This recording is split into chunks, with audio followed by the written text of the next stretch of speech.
Okay, I've got the Don Smith project out here. It's 8:48 a.m. in the morning. I started out, the DC on the battery was 12.30 and it's jumping around. I got it, here's how I got it set up.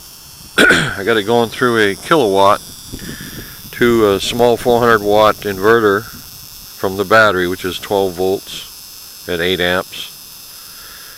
I got it going to the ballast, CFL ballast, to a TV flyback, which goes through the spark gap.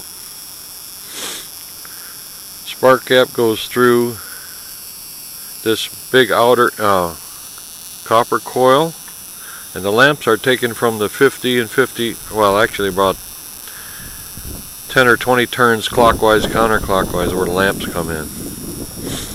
And through the lamps, the line that comes out to the lamps, I got it going through a bridge rectifier, high voltage ones. These are high voltage diodes.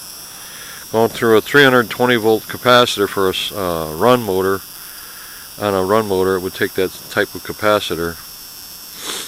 And I'm letting it run now. I'm going to see what happens with the voltage here. And then later on, I'm going to run this one with a pulse width modulator and get the spark out on it and see if I could do the same thing with a 12 volt system. Get two lamps to run and get it to charge the battery at the same time.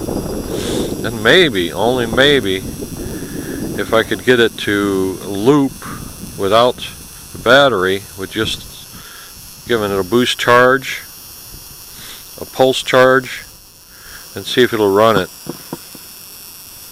without the battery. That's my goal, and find out if I can loop these together and have them self-run. The Russians can do it, and I can do it too. I've seen what they've been doing. There's different ways to do this, and more than one way, and there's more than one project to do this. You don't even have to have coils, you can have just a spark gap. That guy's strong enough to put out 40 watts right there.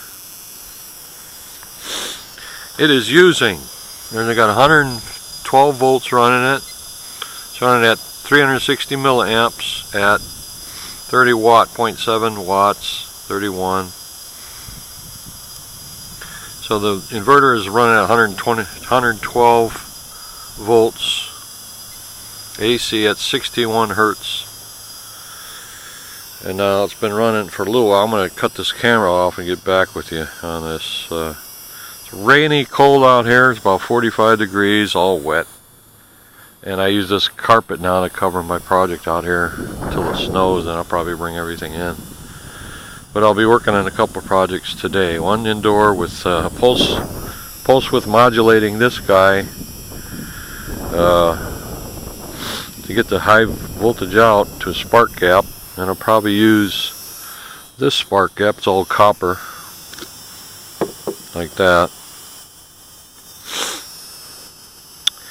And see what kind of wattage I can get out of this guy as far as running. It's how many amps it takes, and how many, well, it's all going to be 12 volts every time I do this 12 volt system. So then I'm going to see how it can recuperate or self loop. That's it for now. Until later.